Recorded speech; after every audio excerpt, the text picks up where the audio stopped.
Hey, welcome back to Hauppauge Gaming. I'm Fallinfrog, and it's time for another tip of the week. This week, I'm going to show you guys how to set up a noise gate on your microphone. And just to briefly explain what a noise gate is, it's kind of like a filter that you apply to your microphone. It's a setting that you'll find in a lot of programs, but it's not available in every program that you'll use. But when you have a noise gate applied to your microphone, you basically have a certain volume level that once your microphone reaches that level, it actually becomes active and sends that feed to your stream. And then once you stop talking, once the volume level, say you stop talking, once it goes below that threshold, it actually stops sending that signal through. All right, so here we've got a brand new scene in OBS Studio. Now the only source I have here is our audio input capture. This is just my microphone. It's the microphone on my webcam. This is also going to be good too because it's probably picking up my computer. In fact, I know it is. I know it's picking up my computer because whenever I stop talking, you'll notice that in OBS Studio here, the green preview bar is still active.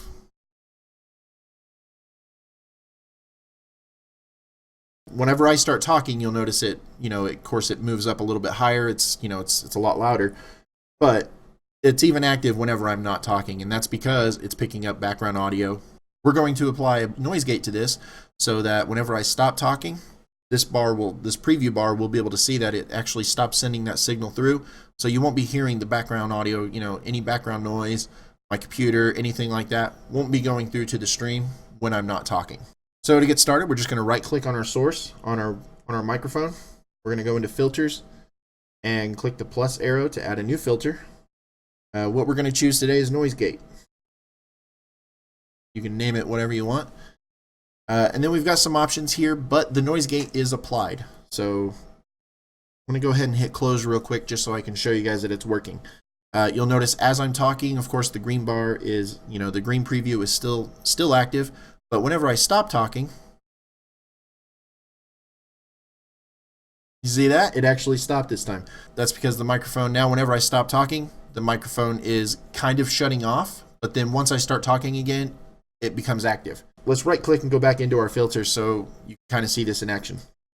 Our close threshold, anytime the volume level goes below this number, it's going to turn off the microphone. It's going to, that's when it stops sending that signal. The open threshold, anytime it goes above this number, that's when our microphone becomes active. So you can change these to whatever you want, but you want your close threshold to be lower than your open threshold. To look at it this way, you've got open and close. You want it to be, anytime the volume gets so high, if it goes above your open, it's going to be open. And then when you stop talking, your volume level is going to go down. You want it to go down lower than this, it's going to cut off. Any other noise can go on, your fan in your computer, background noise, as long as the microphone's picking it up and it only picks up a little bit of that sound, you'll be fine. It's not going to send through.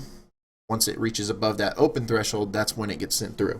And then we have our attack time, hold time, and release time. So your attack time is just how long it's going to take once that open threshold is reached. That's how long it takes before the microphone actually kicks on. It's think of it kind of like a fade in.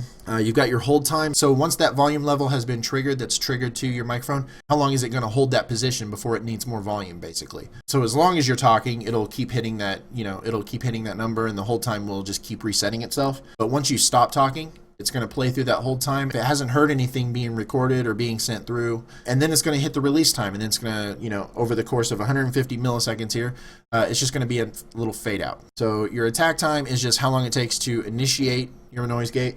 Hold time is, just how long it's going to check once it's been initiated. And then if there's no volume coming through, then the release time is going to be kicked in. So you can change with those settings too. I personally just leave them as default as they are. You can change the settings depending on what kind of setup you have. We've all got different setups and things like that. So you may be a bit soft-spoken, so you may need to lower that threshold a little bit so that, microphone actually does pick you up. But just play with the settings and just kind of go from there. If you guys are having any questions or struggles, of course, just let us know down below. And now we're going to set this up in XSplit as well. It's a little different. It's called silence detection, but it's still pretty much the same thing. So we've got a new scene set up right here, and to configure your microphone, you just click on the cog to go into settings, or you can go up to tools Go to settings there. We've got our general settings box, so we're going to go to the audio tab.